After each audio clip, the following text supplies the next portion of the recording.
Notification ముందుగా మీకు రావాలి అంటే నా ఛానల్ని సబ్స్క్రైబ్ చేసుకొని బెల్ ఐకాన్ క్లిక్ చేసి ఆల్ సింబల్ని ప్రెస్ చేయండి. ఇక ఇవాల్టి ఎపిసోడ్లోకి వెళితే, సుమతి నా గురించి ఆలోచించడానికి ఏమీ లేదన్నయ్య, మనం ఇప్పుడు ఆలోచించాల్సింది సీత గురించి అని చెప్పగానే, సీత గురించి ఆలోచించడానికి ఏముందమ్మా, రామ్ సీత ఇద్దరూ ఆనందంగా ఉన్నారు. మహాలక్ష్మి కూడా సీత తన కోడలే అని ఒప్పేసుకుంది కదా, ఇక వాళ్ళు అన్యోన్యంగానే ఉంటున్నారు.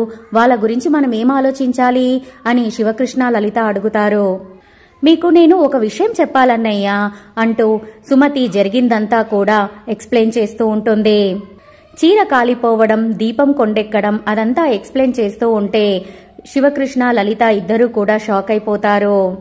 అందుకే అన్నయ్య, ఇప్పుడు నేను సీతతోటి ప్రతిరోజు ఉదయం ఇంట్లో దీపం వెలిగించమని చెప్తున్నాను, పూజ చేపిస్తున్నాను.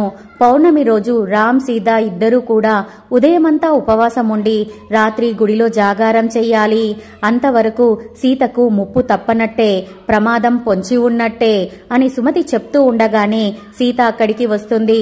సీతను చూసిన సుమతి షాక్ అయిపోతుంది.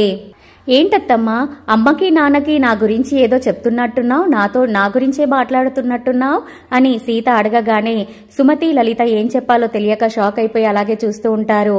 అదేమీ లేదమ్మా, నువ్వు మీ అత్తమ్మకి మళ్ళీ పెళ్లి చేశావు కదా, అది ఎలా జరిగింది అని చెప్తుంది అని శివకృష్ణ కవర్ చేస్తాడు. అవును సీత, మీ అత్తయ్య మొదటిసారి పెళ్లి చేసుకున్నప్పుడు మా చేతుల మీద జరగాల్సింది, కానీ అప్పుడు మేము జరిపించలేకపోయాం. కనీసం ఈ పెళ్లైనా నీ చేతుల మీద జరిగినందుకు మాకు చాలా సంతోషంగా ఉందమ్మా అని లలిత అంటుంది. మనం హ్యాపీగానే ఉన్నామమ్మా, కానీ మహాలక్ష్మి అత్తయ్యకి మాత్రం ఆ పెండ్లి జరిగింది అని తెలిసినప్పటి నుంచి ముండ్ల మీద నడుస్తున్నట్టుగా ఉంది, నిప్పుల గుండంలో దూకినట్టుగా అనిపిస్తుంది అని సీత అనగానే, ఆ నిప్పులకు నువ్వు మళ్ళీ ఇంకా ఆర్జాన్ని పోస్తూనే ఉన్నావు కదా సీత అని సుమతి అంటుంది. మహాలక్ష్మి అత్తయ్య లాంటి వాళ్ళకి పొగ పెడితే సరిపోదత్తమ్మా, మంటే పెట్టాలి, ఇంకా ఇంకా ఆడుకోవాలి అని సీత అంటూ ఉంటే, మహాలక్ష్మి నువ్వనుకున్నంత ఈజీ మనిషి కాదమ్మా, చాలా ప్రమాదకరం, నువ్వనుకున్న దానికంటే ఎక్కువ ప్రమాదకరం అని శివకృష్ణ అంటాడు. అవును సీత, ఆమెను తక్కువ అంచనా వేసి ఏమరపాటుగా అస్సలు ఉండకు, ఎందుకంటే తను పగపట్టిన పాము లాంటిది అని లలిత చెప్తుంది. తను పగపట్టిన పామైతే నేను గద్దని ఎత్తుకొని పోతాను అని సీత అనగానే, నిజంగానే వదినా, మహాలక్ష్మి నన్ను ఎన్నోసార్లు ఇబ్బంది పెట్టాలని చూసింది. తను ఎప్పుడు నన్ను ఇబ్బంది పెడుతూ ఉంటే సీత తనకి అంతకంటే ఎక్కువ ఇబ్బందిని కలిగిస్తూనే ఉంది అని సుమతి చెప్తూ ఉంటే శివకృష్ణ లలిత మాత్రం భయంగానే టెన్షన్ పడుతున్నట్టుగానే ఉంటారు. మీ అత్తాకోడళ్ళిద్దరూ కూడా చాలా జాగ్రత్తగా ఉండండమ్మా, అసలు ఆ మహాలక్ష్మిని నమ్మకండి అని చెప్పేసి శివకృష్ణ అనగానే, మీ అత్తయ్య బాధ్యత అంతా నీదే సీత, నీ మీద నమ్మకంతోటే వదిలేసి వెళ్తున్నాం, మేమిక వెళ్ళొస్తాం అని చెప్పేసి శివకృష్ణ లలిత ఇద్దరు కూడా అక్కడి నుంచి వెళ్ళిపోతారు. అత్తమ్మా, నేను మహాలక్ష్మి అత్తమ్మకి ఎలా ఇచ్చాను, లేదంటే నువ్వు సుమతివి కాదని నిన్నే రాసి సంతకం పెట్టమని అంటుందా, తను నీ రాతని మార్చాలని చూస్తే నేను తన రాతని మార్చేస్తాను అని కాన్ఫిడెంట్ గా చెప్పేసి సీత అక్కడి నుంచి వెళ్ళిపోతుంది. భగవంతుడా, మహాలక్ష్మి బారిన నేను పడకుండా సీత నన్ను కాపు కాస్తుంది, ఈ సీత పైన ఆ మహాలక్ష్మి కక్ష కట్టకుండా చూడు తండ్రి, నువ్వే సీతను కాపాడాలి అంటూ సుమతి ప్రార్థన చేస్తూ ఉంటుంది. నెక్స్ట్ సీన్ లో త్రిలోక్ మహాలక్ష్మి ఒక దగ్గర కలుసుకుంటారు. ఏమైంది సిఐ గారు, నేను చెప్పిన పని అని చెప్పేసి మహాలక్ష్మి అడగగానే, మీరు చెప్పిన పని మీదే ఉన్నాను మేడం, ఆ మెయిన్ మెకానిక్ అయితే దొరకలేదు, కానీ అతని కింద పనిచేసేవాడు అక్కడ డౌట్గా తిరుగుతూ ఉంటే అతన్ని పట్టుకుని ఎంక్వైరీ చేశాను మేడం. ఆ రోజు కార్ సర్వీసింగ్ చేసింది ఆ మెయిన్ మెకానికే, కానీ అతను మీ కారునంతా చెక్ చేసిన తర్వాత బ్రేక్ ఆయిల్ లేదు అని చెప్పేసి ఆయిల్ తీసుకురావడానికి బయటికి వెళ్తే అది తెల్వని సర్వెంట్ మొత్తం అయిపోయింది అని చెప్పేసి మీకు ఆ కార్ని డెలివరీ చేశాడంట. ఆ తర్వాత మీరు చనిపోయారు అని తెలుసుకొని ఆ కేసు తనకు చుట్టుకుంటుందని ఇక్కడి నుంచి పారిపోయాడు.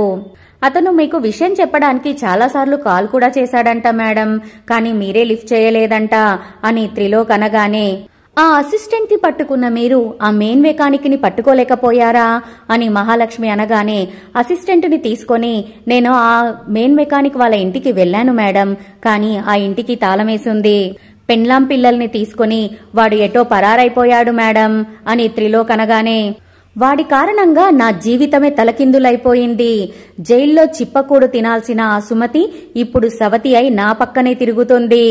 ఆ సీతా సుమతి ఇద్దరూ కలిసి నాతో ఒక్క ఆట ఆడుకుంటున్నారు అని మహాలక్ష్మి అంటూ ఉంటే, ఇందులో మీ తప్పు కూడా చాలా ఉంది కదా madam. I can understand your feelings. కానీ మీ ప్లాన్లో తప్పు ఉందని ఆ రోజు నేను చెప్పాను. కానీ మీరే నా మాట వినలేదు కదా అని త్రిలోక్ అడుగుతాడు. గతం గతః సిఐ గారు, జరిగిన దాన్ని మనం ఇప్పుడు మార్చలేము. కానీ జరగాల్సిన దాని గురించి ఆలోచించండి. ఆ మెకానిక్ ని ఎలాగైనా పట్టుకొని తీసుకురండి అని మహాలక్ష్మి అనగానే, ఇందులో ఆ మెకానిక్ తప్పు కూడా ఏమీ లేదు కదా మేడం. వాడు చేసిన మెకానిక్ గురించి తెలియక వాడి సర్వెంట్ తీసుకొని వచ్చి మీకు కారు అప్పచెప్పాడు. వాడు బాధ్యతగా మీకు ఫోన్ చేస్తే మీ ఫోనే స్విచ్ ఆఫ్ లో ఉంది. ఇందులో తన తప్పు ఏమీ లేదు మేడం అని త్రిలోక్ అంటూ ఉంటే, తప్పు ఎవరిది, ఎలా జరిగింది అన్నది నేను తర్వాత చెప్తాను. ముందు వాడిని వెతికి తీసుకురండి అని మహాలక్ష్మి ఆర్డర్ వేస్తుంది. సరే మేడం, వాడు దొరికాక మీ దగ్గరికి తీసుకొస్తాను అని చెప్పేసి అక్కడి నుంచి త్రిలోక్ వెళ్లిపోతాడు. మొన్నటి నా ప్లాన్లో తప్పుందేమో కానీ రేపటి నా ప్లాన్లో ఎలాంటి తప్పు లేదు. ఆ సీతని ఎవ్వరూ కూడా సేవ్ చెయ్యలేరు అని మహాలక్ష్మి అనుకుంటుంది. నెక్స్ట్ సీన్ లో ఇద్దరు ముత్తైదువులు వాళ్ళ కూతురు శ్రీమంతం ఉందని చెప్పి పిలవడానికి మహాలక్ష్మి ఇంటికి వస్తారు. వాళ్ళు సీత సీత అని అనగానే సీత వస్తుంది. విషయాన్ని కనుక్కొని, మా అత్తయ్య గారున్నారు, తనకి చెప్పండి అని చెప్పి విద్యాదేవి టీచర్ని కిందికి పిలుస్తుంది. తన పేరు విద్యాదేవి అత్తయ్య. తనని రీసెంట్ గానే మా మామయ్య పెళ్లి చేసుకున్నారు అని సీత చెప్పగానే వాళ్ళు చాలా ఆనందంగా పలకరిస్తారు. మా అత్తయ్య గారిని కూడా శ్రీమంతానికి పిలవండి అని సీత అనేసరికి, సరే సీత, విద్యాదేవి గారు, మీరు మీ కోడలు తప్పకుండా మా అమ్మాయి శ్రీమంతానికి రావాలి అని చెప్తూ బొట్టు పెట్టబోతూ ఉంటే, బొట్టు పెట్టేలోపే అక్కడికి మహాలక్ష్మి వచ్చి ఆగండి అని అనగానే వాళ్ళు బొట్టు పెట్టకుండా ఆగిపోతారు. మహాలక్ష్మిని అక్కడ చూసిన వాళ్ళిద్దరూ కూడా చాలా షాక్ అయిపోతారు. మహాలక్ష్మి గారు, మీరు బ్రతికే ఉన్నారా? చనిపోయారనుకున్నాము. మీరు చనిపోయారని మీ వారు ఈవిడ్ని పెళ్లి చేసుకున్నారంట అని వాళ్ళు షాకింగ్ గా అడిగేసరికి, నాకు దురదృష్టవశాత్తు ప్రమాదం జరిగింది, కానీ నా అదృష్టం కొద్దీ నేను బతికి బయటపడ్డాను అని మహాలక్ష్మి అంటూ ఉంటే, ఆ దేవుడికి కూడా మా మహాను తీసుకెళ్లడం ఇష్టం లేదు, అందుకే తనని బ్రతికించాడు అని అర్చన వంత పాడుతుంది. ఆ దేవుడికి కూడా నన్ను తీసుకెళ్లడానికి ధైర్యం సరిపోలేదు అని మహా అంటూ ఉండగానే, మీకు ధైర్యం సరిపోలేదు కానీ మీ వారికి మాత్రం ధైర్యం చాలానే ఉంది. మీరు చనిపోయారని ఈవిడ్ని మళ్లీ పెళ్లి చేసుకున్నారంట అని అడగగానే, జన ధైర్యంతో ఈవిడ్ని పెళ్లి చేసుకోలేదు. ఎవరు ఎన్ని చెప్పినా ఈ మహానే జనార్దన్ భార్య. ఈవిడే మోసం చేసి మా వారిని పెళ్లి చేసుకుంది. ఏంటి, ఈవిడ మోసం చేసి మీ వారిని పెళ్లి చేసుకుందా అని వాళ్ళు షాక్ గా అడుగుతూ ఉంటే, అవును, కొంతమంది అవకాశవాదులు ఉంటారు. ఎప్పుడు ఏ ఛాన్స్ దొరుకుతుందా, ఎలా వాళ్ళని ఉపయోగించుకుందామా అని ఆలోచిస్తూ ఉంటారు. అలా ఈవిడ గారు నేను లేని టైంలో మా ఆయనకు దగ్గరయ్యింది. ఎన్నో మాయమాటలు చెప్పి పెళ్లి చేసుకుంది అని మహాలక్ష్మి అనగానే, ఏదో మా అదృష్టం బాగుండి మా మహా తిరిగి వచ్చింది కానీ లేదంటే మా జనాభావతో సహా మిగిలిన వాళ్ళందరము కూడా ఈమె మాయలో పడిపోయుండేవాళ్ళం అని అర్చన అంటుంది. ఇలాంటి అవకాశవాదులకి, స్వార్థపరులకి మీరు విలువ ఇవ్వాల్సిన అవసరం లేదు. మా ఆయన ఆవిడ మెడదో తాడి కట్టినంత మాత్రాన ఆవిడ మా ఆయనకి భార్య అయిపోదు కదా. ఇలాంటి అవకాశవాదులు మీ ఫంక్షన్ కి రావాల్సిన అవసరం లేదనుకుంటాను అని మహాలక్ష్మి అంటూ ఉంటే, ఆపండత్తయ్య, బంగారం లాంటి విద్యాదేవి టీచర్ గురించి ఎందుకు ఇంతలా మాట్లాడుతున్నారు? ఆవిడ వ్యక్తిత్వాన్ని మీరు ఎందుకు చంపేస్తున్నారు? తనో వ్యక్తి, తనదో వ్యక్తిత్వం. పరాయి మగవాళ్ళని వలలో వేసుకునే వాళ్ళకి కూడా విలువివ్వాలా అని మహాలక్ష్మి అనేసరికి, అనవసరంగా నోరు పారేసుకోకండత్తయ్య. సుమతి అత్తమ్మ చనిపోయినప్పుడు జనార్దన్ మామయ్య మిమ్మల్ని ఎలా పెళ్లి చేసుకున్నారో, ఇప్పుడు మీరు చనిపోయినప్పుడు కూడా జనార్దన్ మామయ్య వీవిడని అలాగే పెళ్లి చేసుకున్నారు. మహాలక్ష్మికి ఈవిడకి తేడా లేదా సీత? నాగలోకానికి నక్కనికి తేడా తెలియడం లేదా అని అర్చన అనగానే, నిజాలన్నీ తెలిసినప్పుడు ఎవరు నాగలోకమో ఎవరు నక్కో తెలిసిపోతుందిలే చిన్నత్తయ్య. మీలాగే నేను కూడా దిగజారి నోరు పారేసుకొని మాట్లాడితే ఇక్కడ ఎవ్వరికీ కూడా విలువ దక్కదు. చూడండి, మా విద్యాదేవి అత్తమ్మ చాలా మంచివారు. మహాలక్ష్మి అత్తయ్య దూరమయ్యి మా మామయ్య డిప్రెషన్లో ఉన్నప్పుడు మా మామయ్య కోసం తను ఎన్నో త్యాగాలను చేశారు. అది అర్థం చేసుకుని మా మామయ్య తనని పెళ్లి చేసుకున్నారు. నా మాట నమ్మండి అని సీత చెప్తూ ఉంటే, సారీ సీత, మాకు మహాలక్ష్మి గారు ఎప్పటి నుంచో తెలుసు, తననే నమ్ముతాం, నిన్ను నమ్మం అని పేరంటాలు చెప్పేస్తారు. మహాలక్ష్మి చాలా గర్వంగా పొగరుగా చూస్తూ ఉంటుంది. అయినా మహాలక్ష్మి గారు చనిపోతే ఈవండి జనాగారు పెళ్లి చేసుకోవడం ఏంటి? ఇప్పుడు మహాలక్ష్మి గారు తిరిగొచ్చినా కూడా ఈవిడ గారు ఇంకా ఈ ఇంట్లోనే ఉండడం ఏంటి? అయినా మీరు కాబట్టి ఈవిడ్ని భరిస్తున్నారు. మాలాంటి వాళ్ళైతే ఎప్పుడో తరిమేసి ఉండేవాళ్ళం. ఇలాంటి వాళ్ళు మా ఇండ్లల్లో అడుగు పెడితే అది మాకు శుభం కాదు, అశుభం అని వచ్చిన వాళ్ళు అంటే, మీరు పిలవాలి అనుకుంటే పిలవండి, లేదంటే లేదు, అంతేకాని నోటికొచ్చినట్టు వాగకండి అని సీత కోప్పడుతుంది.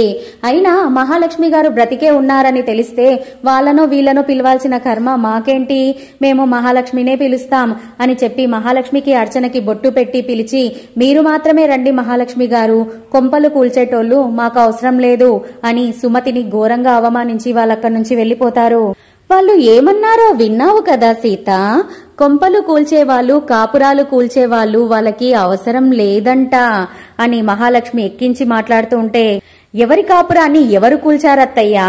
మీరు సుమతి అత్తయ్య కాపురాన్ని కూల్చారా, లేక విద్యాదేవి టీచర్లా ఉన్న ఈ సుమతి అత్తయ్య మీ కాపురాన్ని కూర్చిందా? మీ గుండెల మీద చెయ్యి వేసుకొని చెప్పండి అని సీత నిలదీసి అడుగుతూ ఉంటే, ఈవిడ సుమతి కాదు విద్యాదేవియే అని నువ్వు నాకు మాటిచ్చావు సీత, ఆ విషయాన్ని మర్చిపోకు అని మహాలక్ష్మి అడ్డుపడుతుంది. ఆ రోజు ఆఫీస్ వాళ్ళు ఇంటికి వచ్చినప్పుడు నన్ను దెయ్యమని చెప్పేసి వాళ్ళ ముందు నన్ను పిచ్చిదాన్ని చేశావు కదా, నేను ఆ తర్వాత నిన్ను ఏమీ చెయ్యను అనుకున్నావు కదా అని మహాలక్ష్మి అంటూ ఉంటే, ఆ రోజు నువ్వు చేసిన దానికి మహా నీకు తిరిగిచ్చే రిటర్న్ గిఫ్ట్ సీత, ఇది కుక్క కాటుకి చెప్పు దెబ్బ లాంటిది, నీకు మీ టీచర్కి గుర్తుండిపోయే గుణపాఠం అని అర్చన అనగానే, నేను లేని టైంలో మీ అత్తమ్మకి జనాకి పెళ్లి చేసేసావు, ఏదో సాధించేశాను అనుకుంటున్నావు, కానీ అది నీటి మీద బుడగలాంటిది.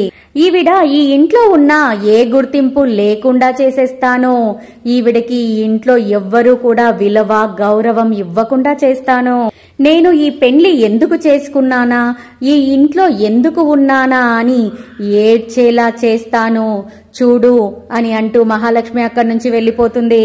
ఈ ఇంట్లో ఎప్పటికైనా మహాదే పైచేయి, మీరు మహాతో పెట్టుకున్నారు కదా, ఇక అంతే సంగతులు, ముందు ముందు మీకు నరకం అంటే ఏంటో చూపిస్తుంది అని చెప్పేసి అర్చన అక్కడి నుంచి వెళ్లిపోతుంది. బాధపడకండి అత్తమ్మ, మీరే సుమతి అత్తమ్మ అని నిజం తెలిసిన రోజు ఈ ఇంట్లో విలువ గౌరవం అన్నీ మీకే దక్కుతాయి అని సీత అనగానే, ఈ ఇంట్లో వాళ్ళకి నేను ఎవరు అన్నది తెలియదు సీత, కానీ ఆ మహాలక్ష్మికి అన్ని విషయాలు తెలుసు కదా, అయినా తనకు నేనంటే ఎందుకంత పగ? వేరే వాళ్ళ ముందు నన్ను ఇంత చులకనగా చూడాలా, నన్ను ఇంత అవమానించాలా అని బాధపడుతూ సుమతి అడుగుతూ ఉంటే, ఇది పగ కాదత్తమ్మా, భయం. తన స్థానంలోకి మళ్ళీ మీరు ఎక్కడ వెళ్తారో అన్న భయం. మీ స్థానంలోకి తను కుట్ర చేసి ఆక్రమించేసుకుంది కదా, అలాగే ఇప్పుడు మామయ్య మిమ్మల్ని పెళ్లి చేసుకున్నారు, మీ స్థానంలో మీరు మళ్ళీ గట్టిగా పాతుకొని పోతే తన స్థానం ఎక్కడ పోతుందో అని చెప్పేసి అభద్రతా భావంతో తను భయపడుతుంది. అందుకే ఇలా ప్రవర్తిస్తుంది. ఆవిడ ఏం చేసినా సరే మామయ్య మనసులో మీ స్థానం స్థాయిని ఎప్పుడూ నేను తగ్గకుండా చేస్తాను. అందరి దృష్టిలో కూడా మీ స్థానాన్ని స్థాయిని ఎలా పెంచాలో నాకు బాగా తెలుసు. నేను మీకు మాటిస్తున్నానత్తమ్మా, నేనన్నది చేసి చూపిస్తాను అని చెప్పి సీత అక్కడి నుంచి వెళ్లిపోతుంది. నెక్స్ట్ సీన్ లో సీత తన రూమ్ లో కూర్చుని సుమతిని వాళ్ళందరూ ఎలా అవమానించారన్నది గుర్తు చేసుకుంటూ బాధపడుతూ ఉంటుంది. అంతటితో ఇవాల్టి ఎపిసోడ్ అయిపోతుంది. నా సీరియల్ గనుక మీకు నచ్చినట్టయితే please subscribe my channel, give one like. Thank you so much friends. Bye bye.